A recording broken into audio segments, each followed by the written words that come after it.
The thought leader Sam Harris said that the progression of human civilization, the progress of human civilization, is nothing more than a series of successful conversations. You can look back through history and you can see how the conversation didn't work. It created war and whatever. Things didn't really work out. But every time humanity kind of evolved, there was some kind of successful conversation that was happening where people kind of started to kind of see things in a way where they could actually come together in a grander view. And for me, this series has been even though we're not always agreeing with each other, it's been nothing more than that. It's been a series of successful conversations, and I'm really grateful to all of the panelists for that. And in a way, you think like when I started this series, I had it was my own exploration of Shu-Ha-Ri, and I didn't come here to have my questions answered. I actually came here to have my answers questioned, and that's exactly what's been happening in this series, and it's been a wonderful kind of very learning process. So that's my kind of take on the series so far. I'd love to. We'll just do a kind of a sensei round and maybe take a couple of minutes to share how it's been for you so far. And let's start with Paul Manigue sensei. No, I've really enjoyed this series a lot. It's my worldview is always trying to look for commonalities in everything, not just my Budo, but just in culture in general. So it's been really interesting to see all the similarities. Toby and I have had many of these conversations before. And I think Ellis and I have talked about them years back when we first met, but maybe not such in depth. It was just having a beer at after practice. But also the differences too. I definitely have found that my view of Shuhari is a bit broader, maybe than Ellis's, and maybe even than Toby's, and not quite as broad as yours and George's. So again, this is all probably influenced by how we are taught and the view that we're part of, or the arts that we study. But mostly the similarities. The similarities have been really interesting because for me, when I first got into the Koryu and was exposed to this idea of being possessed by the spirits of our ryu, I was really turned off by it. I didn't really like it at all, and I thought it was a bit hokey until you kind of experience it. And then my instructor was very good too about not making this too esoteric, but putting it into practical terms for me. But it was eye-opening, and just so many things. It's really stimulated an idea in me too, is what other of the systems do I use in my teaching? Not always in Yagyu, but also in my Aikido teaching, because we talked about before, there's Jo-Ha-Kyu, there's Genyu Shin. I usually use Kata Waza Aiki, but yeah, it's just been a very informative and enlightening experience. Oh, great. Thank you, Paul. George, would you like to go next?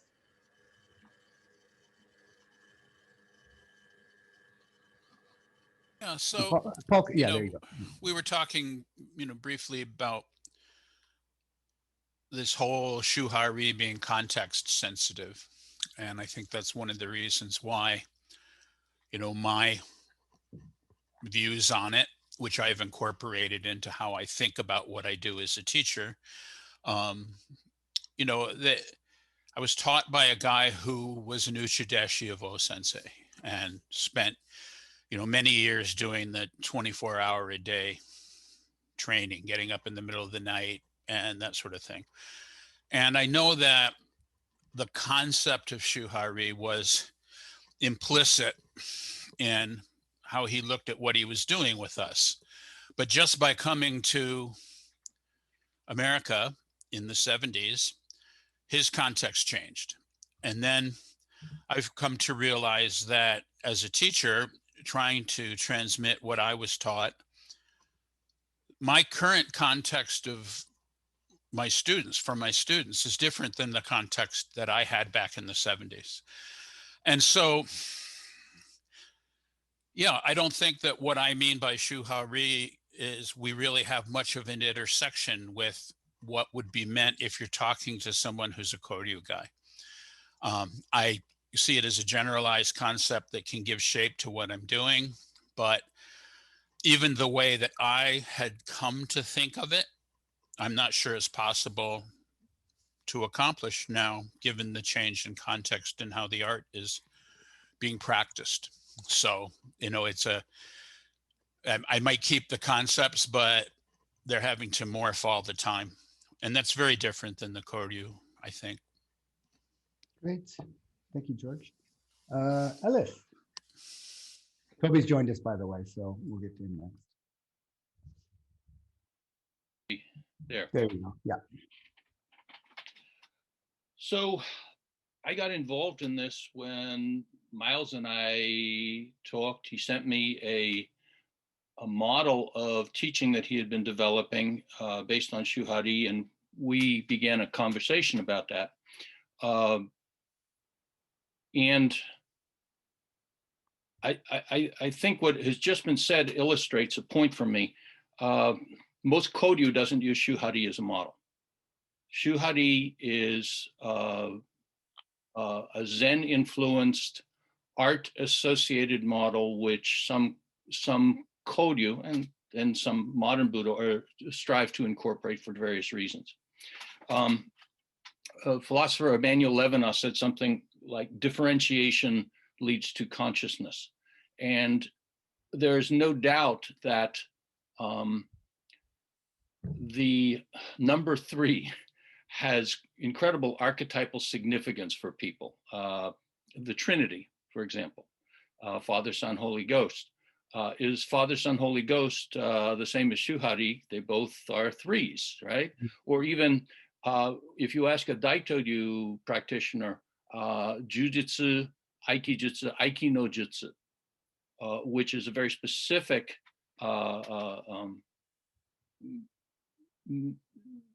gloss on how they learn. I think that if I were to say, well, yeah, in my Araki ryu, I use Jujitsu, Aikijutsu, Aiki no Jutsu, the response from a Daito practitioner would be, really, how do you know about our concept, et cetera, et cetera. So I do have a question, which is, what's been brought up for me is how important it is to adequately define terms, put them in context, and there is certainly, terms change over time. Kung Fu basically meant cultivated skill at one time, and somehow became a term for Chinese martial arts. And so the term permutated. So terms do change over time.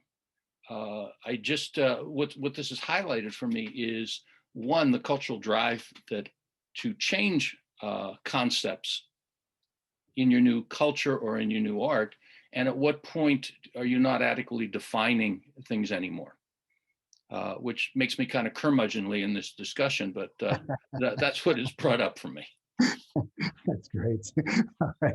Fantastic. Thanks, Ellis. And Toby, are you there? Well, he was there. Let me check. If you're sometimes technology challenged, so there we go. Hey, but it's good to see you guys. I guess what this has brought up to me is I have a very, very deep immersion and interest and understanding, obviously, of one Koryu school. I don't have a very deep immersion into understanding a lot of other Koryu schools. I think Paul and Ellis have much deeper knowledge of the breadth of influences and the way things are done in the Koryu schools in general. So my vision of Koryu is pretty limited to TSYR, but within TSYR, obviously, I don't know it frontwards, backwards, up, down, every way. And so it's interesting for Ellis to say that Shu-Ha-Ri is not in all the Koryu. I didn't know to say that was true or false. I had no idea. I had no opinion on it because I didn't have access to that sort of information. I mean, I've talked about it a little bit, like with Phil Relnick, we've talked about this before, and I talked about it with Kuroda Tetsuzan one time a little bit. And I think Kuroda in certain ways was pretty much the way most Japanese are, and what Paul said, Kuroda thought about it and said, I think I was taught that way, but it was not explicitly explained to me that way. but looking back, he recognized that he was taught kata. He was very strictly, immersed in Shu, and then later on was allowed to grow out of that and that sort of thing. But he said he didn't hear people talking about it. He never heard people say, "Oh, you're doing Koryu, you're doing Shu-Ha-Ri, you're doing this, you're doing that." It was just implicit. And I think that's something that happens a lot in Japanese culture with Shuhari. It's not something people talk about because it's so implicit within the culture and certain pursuits, whether they're art, like theater and no and all those sorts of things. But in TSYR, it was very obviously ingrained and talked about. And part of that started, I just had a conversation with a woman named Nanette Okura, who's my senpai actually. And she trained with Takamura a lot longer than I did. And she actually interviewed him and did the editing for that essay that you read. And it ends up, I found out a bunch of interesting information about that, is that was one of 3 essays. There was an original essay that was really short and simple, and it got people interested. And then there was a very long, very detailed essay that had all the esoterica and all this stuff. And that one was the foundation for the one most people are reading. And what happened is that essay was too long and too complicated. So a Kendo teacher wanted to put it in a Kendo tournament newsletter. And so it was pulled down and edited to a smaller form for the Kendo community. And that's the one most people read. But Nanette said this goes back to Yoshin-Ru, original Akiyama Yoshin-Ru, that we embraced this, that Shu-Ha-Ri was taken in and used as a model for teaching. And Ellis and I have talked about this before. Akiyama Yoshin-Ru kind of exploded onto the scene in Japan and went from just a normal jiu-jitsu style to a style that went everywhere in Japan and dominated basically all the other schools as far as how many teachers there were and how prominent it was within the jiu-jitsu community, Koryu community in Japan. It became the most popular of all the jiu-jitsu styles. And Takamura was claiming that this went back to Akiyama, and this went back to being one of the reasons the school became so prolific, is because of the teaching model and the fact that they gave a Shihan license to people outside of the familial line. It was one of the only styles that was giving Shihan licenses to all sorts of people. So it just exploded. And so it's interesting. I've learned a lot. So I every time I'm with Ellis, I learn something. And every time I'm with Paul, I learn something. So doing this is just another great example of us getting able to communicate and talk about something we might not otherwise have talked about. And I think, so I thank you for facilitating this. Absolutely. Great. So thank you, Toby. Listen, there were a few points that we somehow never really managed to get to. So I have like 3 questions at the beginning that we're going to do a round on, and then we're going to bring in the questions for the participants. And the first one is really about the development of character. Now, whether we say Shu-Ha-Ri is the learning system or the learning system that you're familiar with, okay, you don't have to shoehorn it into Shu-Ha-Ri, but the basic question is that would you agree that the process of Shu-Ha-Ri and or some similar process through Koryu or Gendai Budo or martial arts or Aikido or whatever, would you agree that this also shapes or should shape a person's character? And if yes, then how? So let's go back around to Paul. So is character development involved? So, yeah, I believe character development is involved. I mean, it's almost hard to separate the two. Your martial training and your character development are kind of built together. I don't think my instructors ever used those terms as part of character development.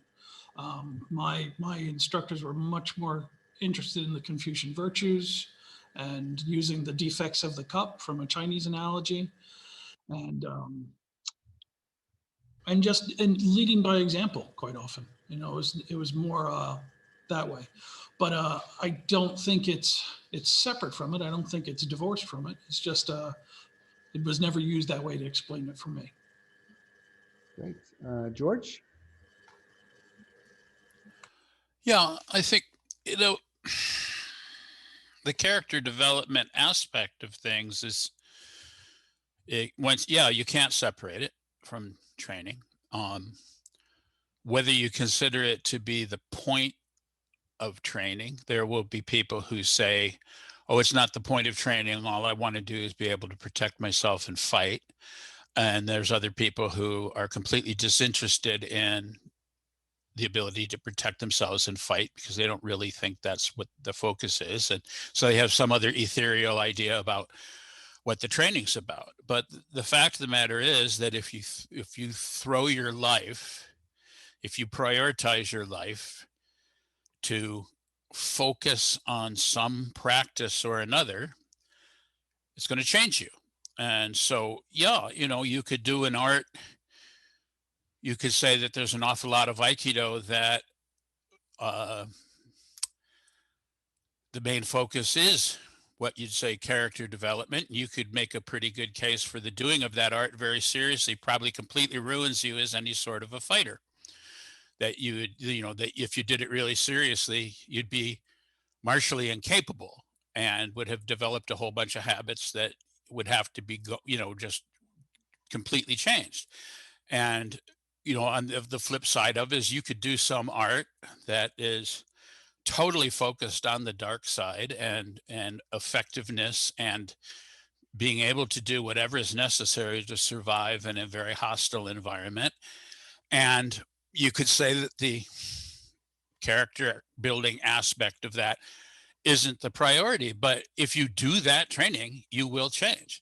So, you do really have to be conscious of this fact. And, you pick your art, you pick your teachers based on, I think, I personally have felt that I picked the art and the teachers based on the idea that at some point or another, there would be various aspects of what I saw that I wanted to emulate, in my life that, not necessarily all of them, we all have teachers that are imperfect. And, being an American, it was, incumbent on me to look at my teacher and decide which things got emulated and which things didn't. If I'd been Japanese, I wasn't supposed to make those determinations. But, Sensei chose to come to America, so he got American students and he got us. So, I think that it's important to think about it. And I think that you really want to be clear in whatever you're doing, what you want the end point to be, so that you structure your training and pick your teachers and the arts and everything else properly. But, I don't think you could say that all your choices change your character. If you choose not to do something, it changes things. If you choose to do something, it changes things. And if you do something really, really seriously, which, for instance, most Americans do not have something, they have anything that they do that they really consider to be a michi, a way, that they devote their lives to. And so, just doing something, and it could be a sport, all my kids did sports, and the ones who did them really seriously, it changed them. And so, yeah, I think that's the way I look at it anyway. Great. Ellis, the old saying, power corrupts. And, our teachers and not just teachers, senpais, people that do gain power, occasionally, it becomes corrupted. So what do you think about character development in Shu-Ha-Ri development? Okay, so I don't become obnoxious and keep having the same caveats. I'm going to use the term a lot, shugyo, as a more general term for disciplined training. Great, perfect. Just so I don't do those caveats all the time. So your initial question that I got was, do you agree that the process of shugyo also shapes a person's character? Of course. But I think there's 2 points.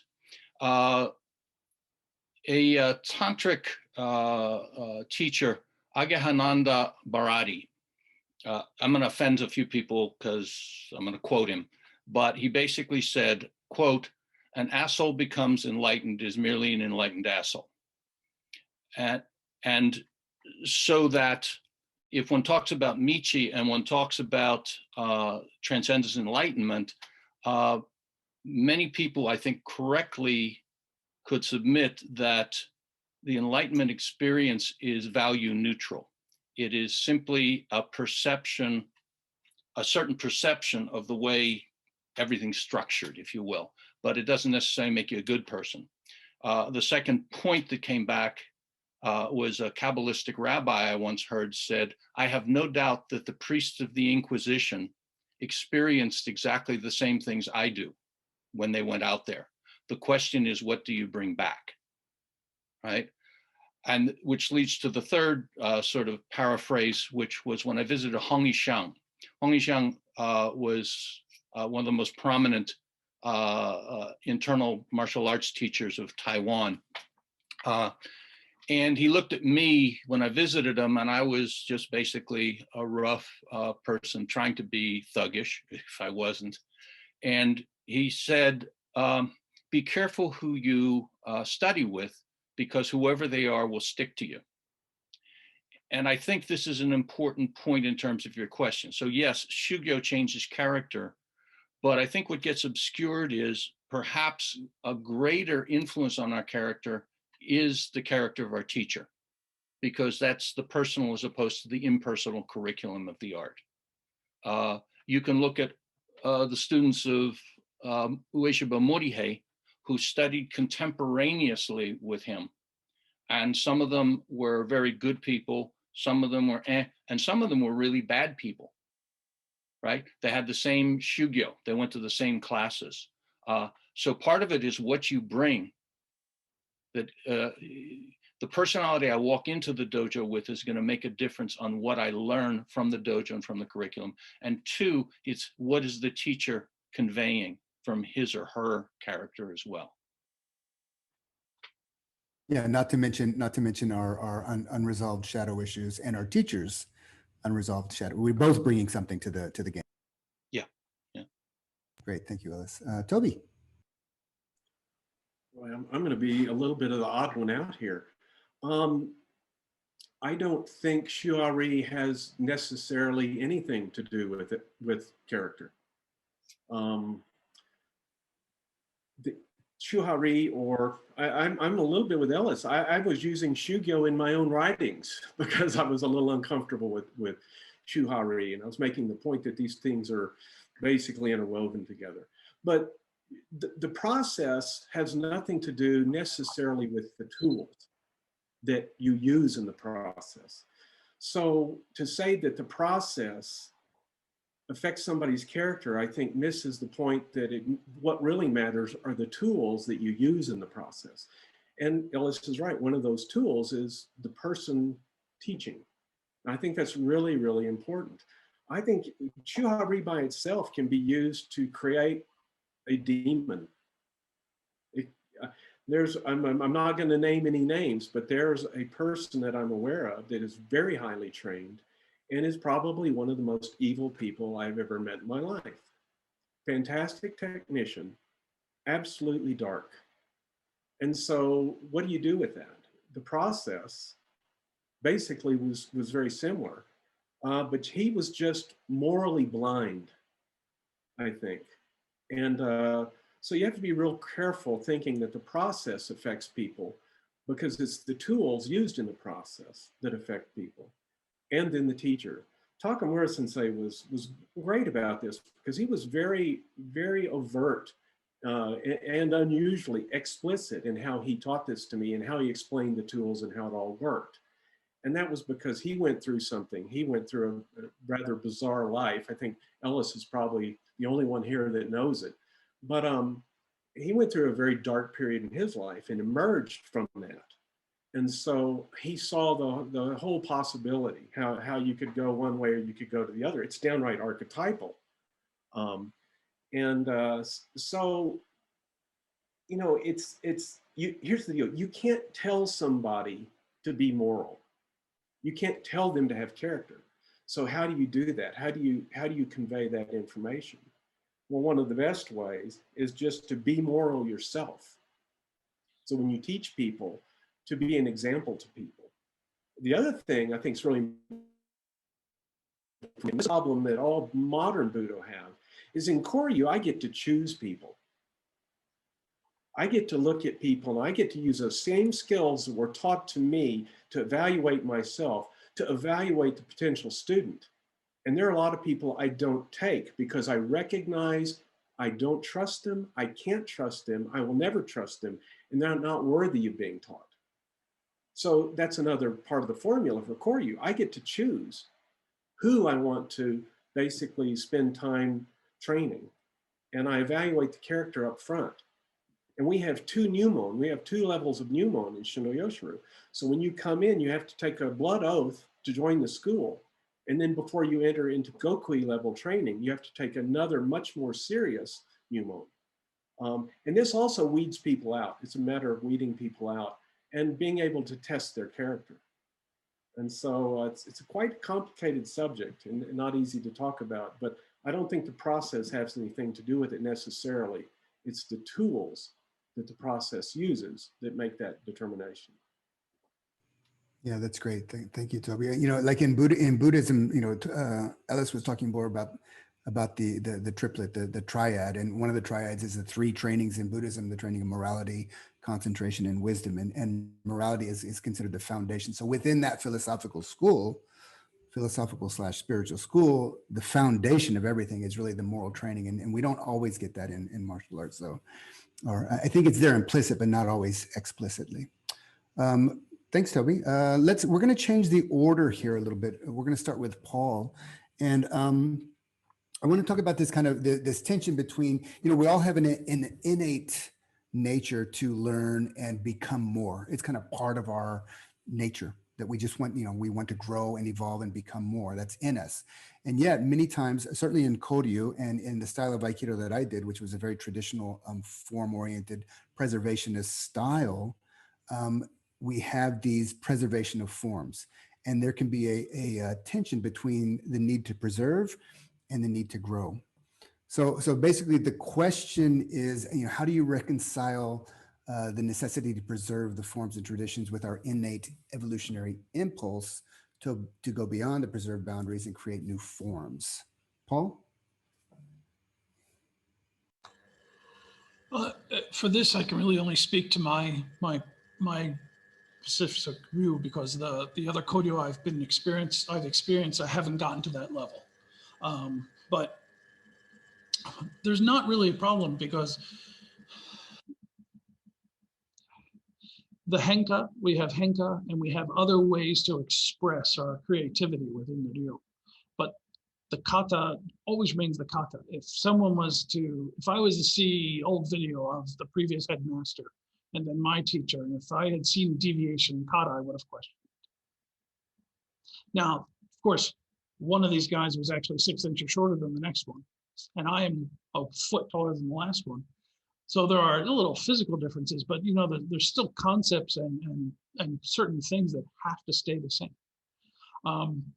The desire to create, of course, I went in with a big ego when I first started the Koryu, and that got beat out pretty quick because I understood my shortcomings, but I still wanted to kind of say, well, what about this? And what about this? And it was always just like, just practice. But yeah, I never found a conflict in it, and I still don't. The people that, you know, it's that the nail that sticks up gets hammered down. It's not that difficult. You know, if you want to change something, you can start your own ryu, do your own system. It's fine, but it's not really connected to the Koryu. Got it. Yeah, that's great. Ellis, you want to go take a hit on this one? Yeah. Well, interestingly, I would say that, for example, Iwama Aikido is a lot more rigid than either of the Koryu I studied. Not only from what you've told me about that, but from what I perceived. So much so that, quite frankly, I could often recognize an Iwama practitioner within 5 minutes of conversation before we'd even talked about martial arts. There was something very strict imposed. You know, in Araki, there's one of the teachings is ichi koku ichi den, which means one country, one tradition. And koku used to mean not America versus Australia. It meant the little region you live. It could mean one town over. And it basically meant there's core principles that you have to incorporate, adapt, not only to the place you live, but who you are, right? And so you can look at different densho and they don't have the same weapons. Somebody probably wasn't good with a weapon or, whatever. But not only there, in Toda Habukoryu, which is considered one of the more, how can I put it, orthodox Koryu in, public presentation, Nita Sensei authorized me to revive kata that hadn't existed in 150 years from Densho. And so I brought back to life kata that had been absent. I did that under her supervision. But more than that, even the kata that we did, we would ask Sensei questions. Why not do it X way or Y way? And she'd say, let's see. She was curious about that. And you can look at films of her as opposed to, her teacher. There were already some differences. There's differences amongst the various Shihan of current generation of Toda Habukoryu.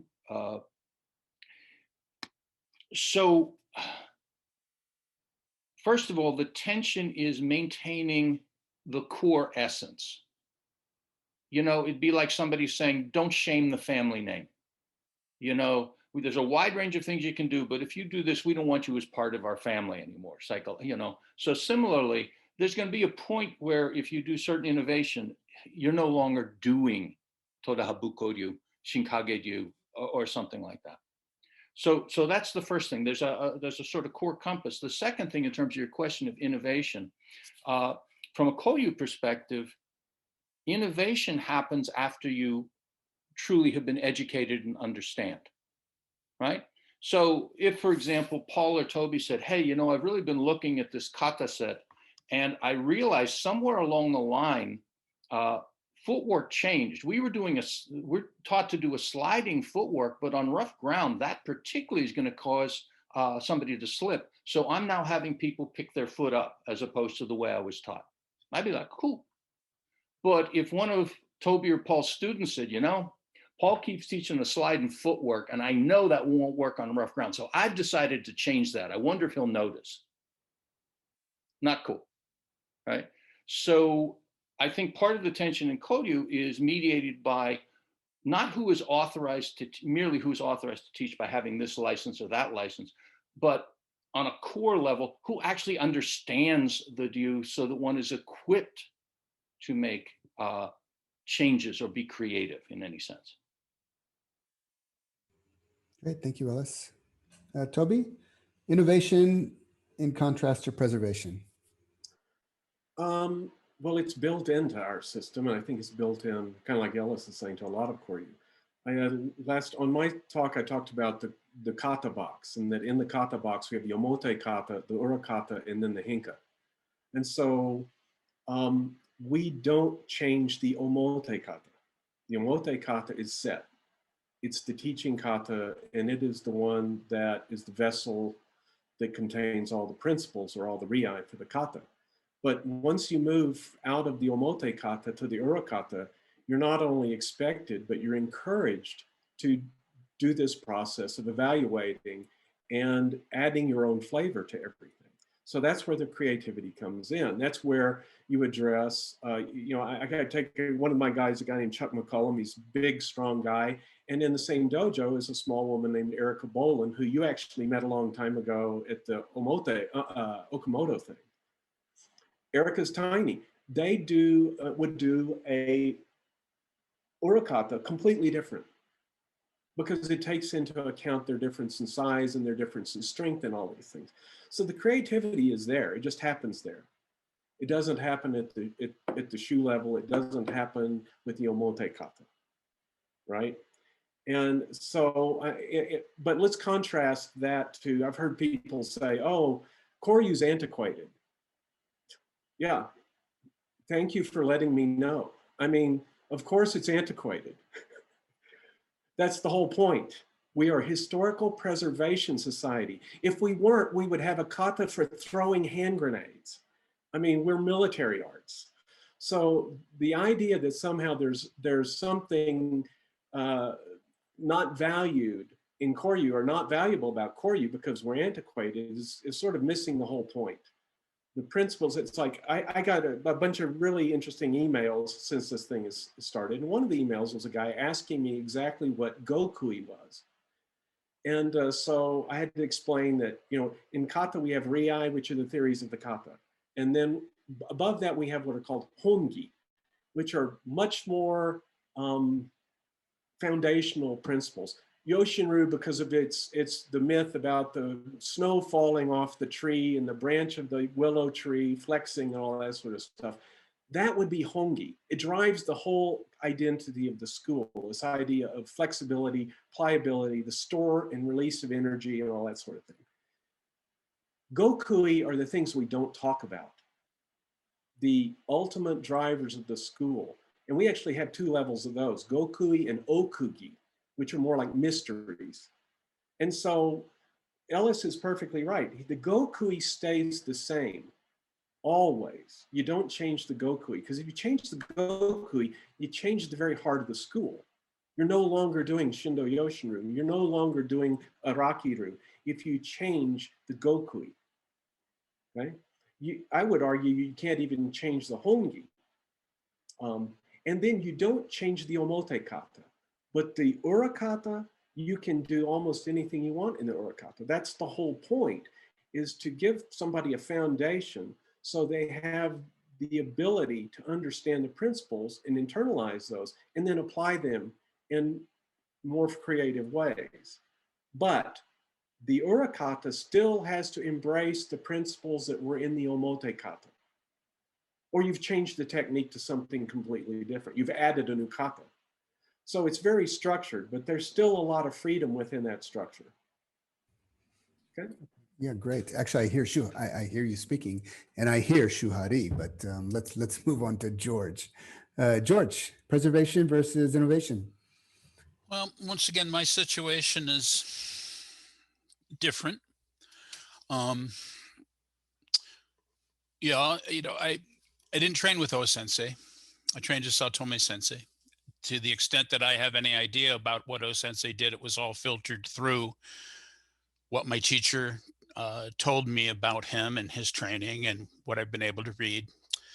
And so, you know, I can't honestly say that I'm trying to preserve anything that goes back beyond my own experience.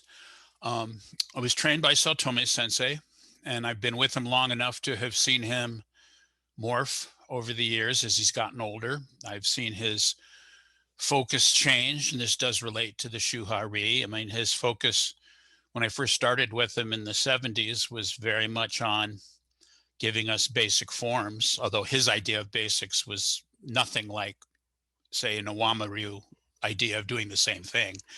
His stuff was all over the place. But, you know, we did spend a lot of time on waza and technique. And then, you know, probably halfway through the period of almost going on 40 years, if you kind of looked at what he emphasized, it became more and more about the Aiki, more and more about the quality of the touch, kazushi on contact, and less about the waza.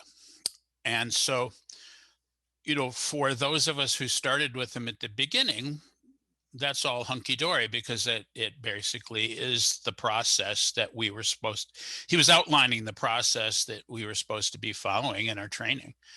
So he was showing us what he expected us to be working on. On the other hand, if you know, started 15 years ago, most of what you saw of our teacher was not what I saw of him when I started. And so part of what I've been trying to do is to make sure that I preserve, as one of Sensei's, you know, small number of seventh dans, that I've worked really hard to preserve a lot of the teaching tools that he created that got us to where we are, because a number of them have really not been taught past that group. You know, if you look at what the seventh dans in our organization know, and then what is generally taught in most dojos, we have a much broader and much deeper set of tools that Sensei provided for us to use in our training. and a lot of them don't get passed on. And so there would be some danger when my generation is gone that some of these things would be lost. So in that sense, I have tried to document those things. I now have virtually all of Saotome Sensei's weapons kata on video, done by the 7th dans that he taught. And, you know, if I didn't know them very well, I brought into my dojos one of his students I thought who really did know that aspect, and we filmed them.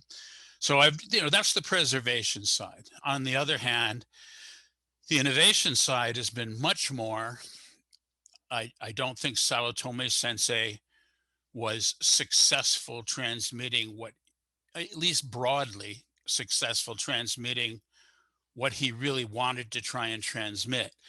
And so I've felt all along that it was my job to innovate on the methodology for passing on this stuff. And as I have come to understand various things that Saotome Sensei did that I did not previously, say 15 years ago, there are things I can do now that 15 years ago I might as well have thought were voodoo. For all I understood what Sensei was doing. It was Sensei's magic. And now I can do them, not as well as he does, of course, but I can do them. My stuff is working for pretty much the same reasons that his is.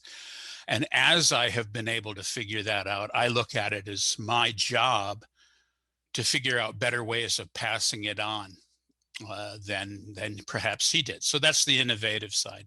And that, for me, has changed all along. When I trained in the Koryu, to the small extent that I did, I looked at the methodology and said, wow, they do a better job doing this, doing that. And I tried to, in a sense, take something that wasn't Koryu and impose some of those structures over what I was doing with my own training and my own students, because I thought they did a better job at it. And, I've done that all along with, the Sistema guys do some things very well. And I incorporated that. So, I've had the complete freedom from my teacher to do this. My teacher's overtly proud of the fact that none of his senior people look like each other, which is very much, like none of O Sensei's students look like each other. You can spot every one of them and they're really unique. And, that was the way they were taught. They were expected to find their Aikido. And that's very much what I was expected to find my Aikido. But there's no doubt, if you look at what I do, you'd know my teacher is Saotome Sensei. So, there's who I am within this. At the same time, you couldn't separate what I do from what I was taught by Sensei. And, so yeah, it's a mishmash. It's really hard to talk about this stuff outside of my own.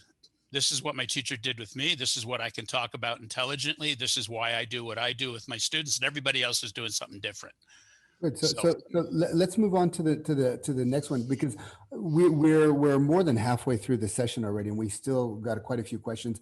I'll just say one quick thing about the preservation and versus innovation, and if you in two Greek mythologies. If you think of Icarus, he was freed from the island from imprisonment, and he was intoxicated by his freedom. He flew too close to the sun, crashed and burned. Have you ever seen that in the martial arts? Have you ever experienced that in the martial arts? Yes. The other Greek mythological story is the story of Sisyphus, who was condemned to push a boulder up a mountain for eternity. And he push it up and slide back down, push it up and slide back down. All he had to do was step aside and the boulder would fall. He'd be free.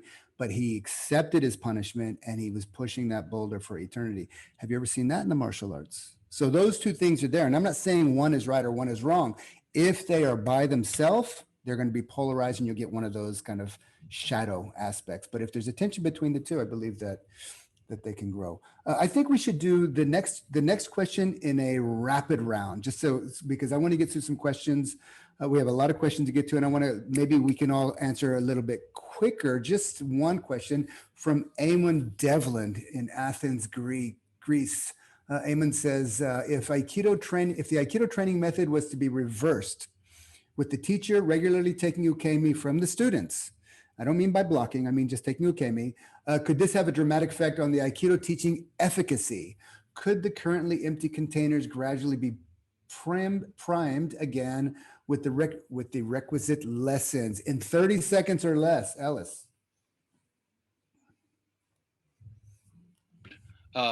In 30 seconds or less, yes, it would be helpful. It's not going to transform the art, but it certainly will transform what occurs in a dojo to, to have a sense to actually be taught by your teacher through your teacher's body, and your teacher guiding you by teaching their vulnerabilities as opposed to merely their strengths. Great. Toby? You're muted. I guess I misunderstood the question. Ask it again. The reversing uke-tori, uke-nage roll. Oh yeah, I in the think training. that absolutely. I think that's one of the biggest things that hamstrings Aikido. Honestly, that let's look at the history of how that happened. Takeda was an egomaniac. 30 seconds or less, Toby. Takeda was an egomaniac who wouldn't let people throw him, and that's how it got started. And I think it's damaging, honestly. Takeda. Okay, great. Yeah, I agree with that. Yeah, for sure. Okay, I'll jump in right quick.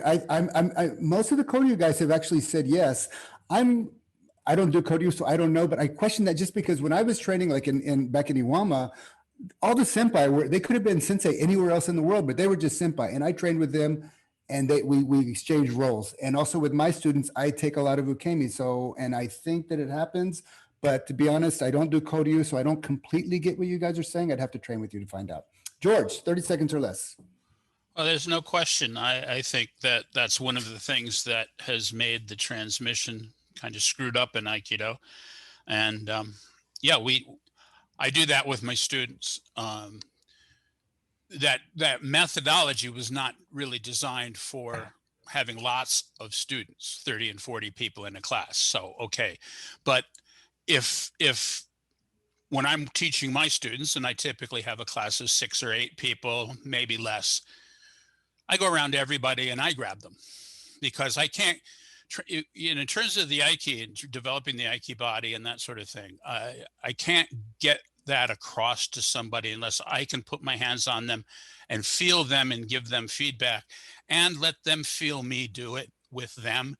So I have to give them proper ukemi for them to get the feedback they need. Okay, great. Thanks. And Paul. Yeah, absolutely. I regularly take ukemi for my own students, and I think it definitely it enhances the practice. It's a shame that it's gone, but all my instructors in Japan took ukemi from me too. So it wasn't. I didn't know that was not a thing until I came back to the United States. Yeah, it's interesting. Who knows more to apply the right amount of pressure, that kind of developmental pressure, than ideally the teacher. Next question. Oh, go ahead. Yeah, no, Paul, go ahead. It's fine. And just feeling it, you can more precisely find what might be missing. You know, the little twists. Some things you can see, but other things you have to feel. That's right. Awesome. The next one's for Ellis. So Ellis, I'm going to go ahead and throw this one. It's also from Amon. How well can the training method of Koryu be adapted to large organizations with multiple levels? I work with Ellis Sensei as part of a small membership Koryu system, but I'm wondering how well can Koryu methods work in larger systems?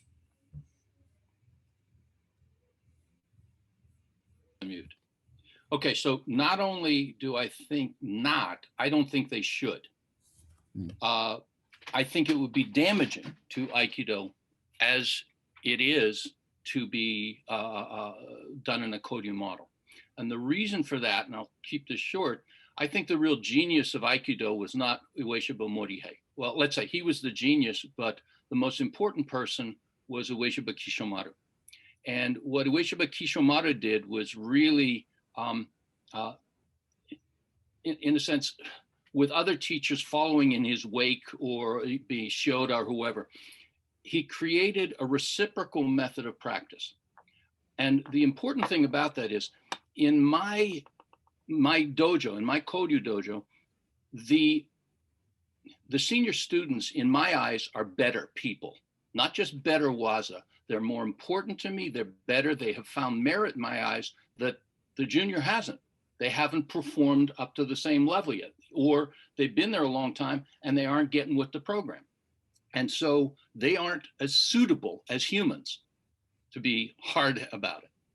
Whereas what Aikido has done and what Kishomaru basically led was harmony, not as a spiritual harmony, but social harmony enacted on the dojo. And so, yes, the Uchideshi, who's training 7 days a week, there's a hierarchy of teaching and things like that. But when you get on the mat, the ramen maker or the gardener who practices once a week is equally as important as the teacher. That reciprocal practice is the genius of Aikido. And a Koryu model, I think, would damage it. Yes, there's insights from Koryu that you can take into Aikido for teaching mass movement and all that. But I think that Aikido people need to embrace what really are Aikido's merits. And that I think it is a more powerful tool for people living in a 21st century society. And one final point to make that clear, a man named Lou Pollock and several other people have been teaching Aikido in the highlands of Ethiopia. And they've got young people from not only different clans, but different tribes training together. Their parents and grandparents traveled away from their village to see an embu. They have never sat next to people from other clans, much less had conversations. Aikido, I think, more than any other martial art, lends itself to that kind of socialization amongst people who might otherwise be adversaries. And I can't imagine the same thing happening in Koryu. I think what Lou and the other people associated with are doing is absolutely brilliant. And Aikido, modern Aikido, is a vehicle for that. Yeah, I had very much the same experience here in Israel and Palestine. It is the perfect bridge. And even if you bring in the traditional structures and hierarchy, everybody's equal still in that hierarchy. You know, there's no ethnocentric mindset. So Aikido is this bigger umbrella that's quite beautiful. So, but you're saying, if I understood you right, you're saying in Koryu that it doesn't lend itself to that same aspect? No, I mean, you can have different dojos and they get along and all that, but it's so rigorous. There's skill is defined in such meticulous terms that you have to maintain a very detailed, structured art, or you're doing it wrong. Right. And more than that, you are literally betraying the art when you do it wrong. Right? There's a loyalty to the art. And, you know, innovation, well, we're doing a different way, or we're doing Araki do light or something like that. Don't want to have anything to do with you. But Kishomaru's genius was to say this really could be a vehicle for people to flesh make contact with each other and train together as equal human beings, despite disparities of social hierarchy, despite disparities of skill, all of that. It's a fascinating teaching model, which I think should be respected. Yeah, that's great. Yeah, thank you, Ellis. The next question will be for either Toby or Paul or George. And it came up, I think it's based on the last couple of conversations we had. It's from Dick Krittihoff from Germany. Dick says, in the last session, I understood that Miles took the position that Shu-Ha-Ri is a universal dialectic. By the way, this question came up like 4 or 5 times slightly separately. So we're just going to take Dick's to kind of demonstrate it. But Miles had taken the position that Shu-Ha-Ri is a universal dialectic, whereas Ellis sees it more as embedded and bound in a specific Japanese cultural context. Question: wouldn't that seriously restrict the utility of the Shu-Ha-Ri concept as a pedagogical methodology? Toby or Paul or George? Well, you know, as I've said, I don't think I mean the same thing by it that the other guys do. So it's a useful tool for me to use.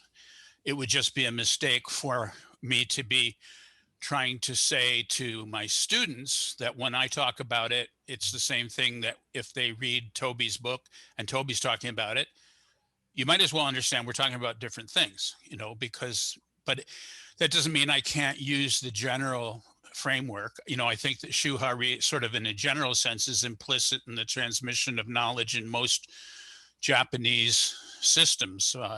You know, I'm a woodblock print guy and I know a fair amount about that. And, you know, those skills were transmitted that way. So I think that it is sort of generally implicit, but it's not the same thing that these guys are talking about when they talk about the Koryu. Toby or Paul, you have a comment on this? One thing I think is important to remember is we keep on getting into a sort of a discussion of semantics. This keeps coming up. And I think that's a problem because how do you define Shu-Ha-Ri? Well, I think it depends on the school again. And this is a problem, is certain Koryu embrace it certain ways, others embrace it differently. So when you try to nail down the definition, you discover there kind of is no definition. Right. Within the realm of Koryu. Now, you know, I think Peter Goldsberry, for instance, has a very academic view of it as something that existed across the Japanese culture. And so maybe he has a way of defining it in a historical perspective that's valuable to understand. But as far as it exists in Koryu, I think it's a very nebulous subject. You might as well be trying to define Aiki again, which is impossible. So without an ability to agree on a definition, I don't know if you can answer the question, right? Okay, there we go. So we're going to leave it. We're not going to leave it as an unanswered question. We're going to leave it as an open koan because it's still cooking for me. Okay, the next question is also from Dick, and it's about internal power. You know, I'll use the word Shuhari, but please feel free to exchange shugyo. Shugyo meaning a stir training with that. The Shuhari concept, when applied to the development of internal power in general, I think I missed something in this question, or to what some call the Aiki body. So what is Shuhari or what is Shugyo when applied to the development of internal power in general, or to what some people call the Aiki body or the martial body? Who would like to take this one? Ellis. So, again, there's this problem of definition. And in the first chapters of Hidden in Plain Sight, I submit that there are many forms of trained, remarkable power. And among them are many things that people practice that they call internal power, internal strength. You know, I've had Akazawa Minoru's a good friend of mine, and we do things very, very differently and have admiration for each other and what we're doing, but they aren't the same at all. So first of all, we have a definition problem. But then the other problem is, since we're talking about martial arts here, if I say to my students, I want everybody to do kettlebells to supplement your strength for the martial art that we're practicing, for Toda Buko, I want everybody to do kettlebells. So kettlebells is now an exercise to create a certain type of strength and body to affect everything in Toda Buko. It's not kettlebell for kettlebell. And so I'm going to take, in this one, I'm going to use the concept of Shu-Ha-Ri, which in other words is an art form. I want to, because internal strength training is not an art form. It is a means of cultivating the nervous system and the sinews and the breath to affect certain things, in this case, specifically for your martial art. I don't think you can say that somebody says, I follow the path of internal strength and it has no utility, but you know, a bunch of exercises that aren't for health, aren't for strength, aren't for power. So whatever Shu-Ha-Ri may be as a model for a specific martial arts training, I don't think that model applies to a cultivation of an exercise system. Great. Thank you, Ellis. Okay, so I'm going to go to the next question, and I'll let's give this one to Paul, because I think Paul's Paul's next on the list. This is from Dean Suter from New Zealand, I believe. Is that right, Toby? Probably a student of yours. Yes, that's Dean. Yeah.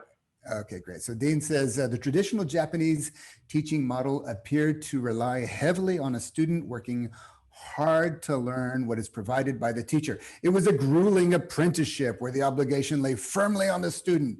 Has this changed for the panel of teachers who now have modern Western students teaching in a modern Western context? Do the teachers attempt, do we all, attempt to support the students through Shu-Ha-Ri with more guidance than those teachers with more guidance versus more grueling challenges than those teachers of the past? Paul, you want to address that? Well, my experience in the Koryu for this is that, you know, we want to push each person to their abilities, right? It's not so much that it's definitely not a one fits all kind of model. We want everybody to get to this certain point to be a benefit to the view, but you can't just say, oh, you know, we're going to beat you until you fit into the mold. I mean, in a way, but wow, it's a complicated thing. And as soon as you talk about, you know, I'm sorry, I was going back to the internal power too, but it's what's going on. Sorry, I've lost my train of thought. I got all jumbled up. We'll talk about internal power then. Okay, just a little bit on internal power, then I'll take a few seconds for it. So it's funny because I've experienced internal power, but again, when we start talking about semantics and definitions, internal power gets so much. I'm just glad you didn't use ki. That just makes everything so much more confusing, I think. I've experienced these kind of internal powers that were hard, abrupt internal power. Shindo Sensei had this internal power that just jolted you and shot you to the floor. And Sono Sensei, the previous headmaster of Manigue, had the same kind of thing. And I felt Toby and Ikeda Sensei's soft power, which I think of as internal power too, and it was just a whole different thing. But to think that Shu-Ha-Ri is really part of the internal power development, I agree more with Ellis. It's just one of the tools that you need to develop. Okay, great. Let's go on to the next question. This is from Torsten Kuntz from Germany. Torsten says, I would like to know what you experts think. Why are so many essential concepts of the old way are lost in modern Budo, while others are misunderstood or taken to the extreme, like senpai-kohai relationship? Thank you very much. And please excuse my bad English. Who would like to address that? I think I'll hit that one. Okay. It's a complicated question. The most obvious reason for it, I think, is poor teaching and the late Edo period embrace of sport competition. Carl Garrison in my book talks about the fact that the Kodokan, the idea of the Kodokan was to preserve the old jiu-jitsu schools, but it utterly failed at this. And Carl's a judoka. And also we have one of our Jogensha members in Shindo, Yoshin, who's an Olympic judo coach. And he can talk about how competition has driven judo to change drastically since he was a competitor in the 1960s. So these things did a lot to overwrite a lot of the things in the Koryu, and sort of, you know, Ellis and I've talked about this a lot before, is that Koryu was, especially the jiu-jitsu schools, were drastically impacted by the power of the Kodokan as it came into being.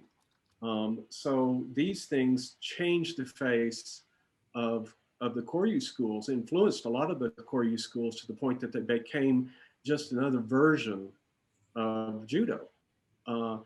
Then you have the changes that happened, you know, obviously with Meiji Restoration, the idea of a conscripted army. And so when this happens, then you get this model, a European teaching model of military model with a lot of hierarchy that didn't previously exist. You get this sort of senpai-kohai thing becomes abusive, and hazing starts happening and all these sorts of things.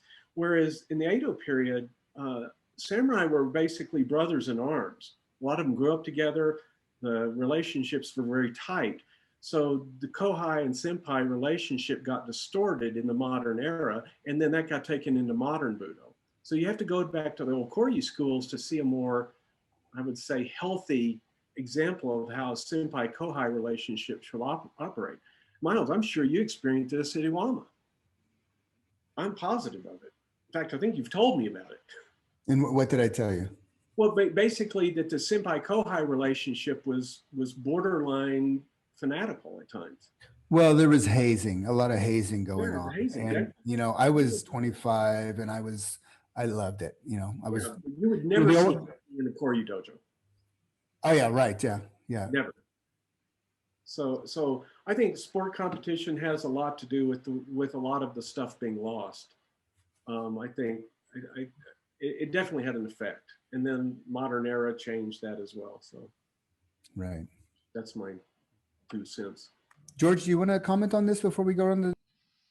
Yeah, well, you know, from the standpoint of being the Aikido guy in the room, I was lucky enough to know or have conversations with a large number of some of the post-war uchideshi. You know, I had a fairly extensive conversations with Chiba Sensei, and certainly, you know, trained with Satomi Sensei, etc. And I don't think I ever had a conversation with any of the old guys, the old timers, Satomi Sensei, Chiba Sensei, or Osawa Sensei, any of the older guys, when they didn't talk about their frustrations with what was being lost. That, you know, and of course, then you have the, you know, Saito Sensei talking about what was being lost at Hombu and da-da-da-da-da. It goes on.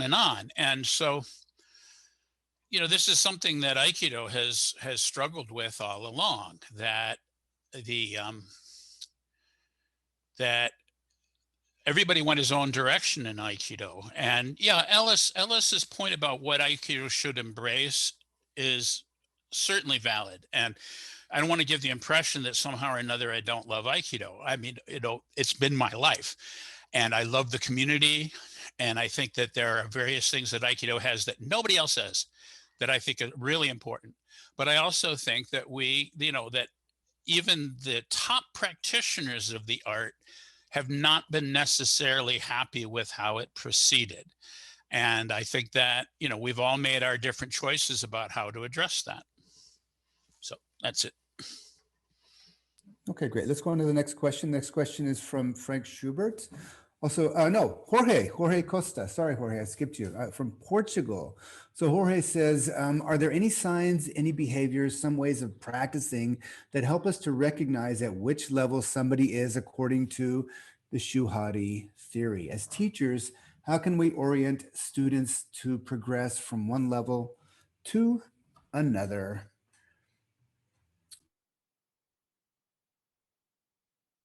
Who would like to jump on this one? Yeah, Ellis. So I was saying I didn't hear you, but I will. I'll jump in.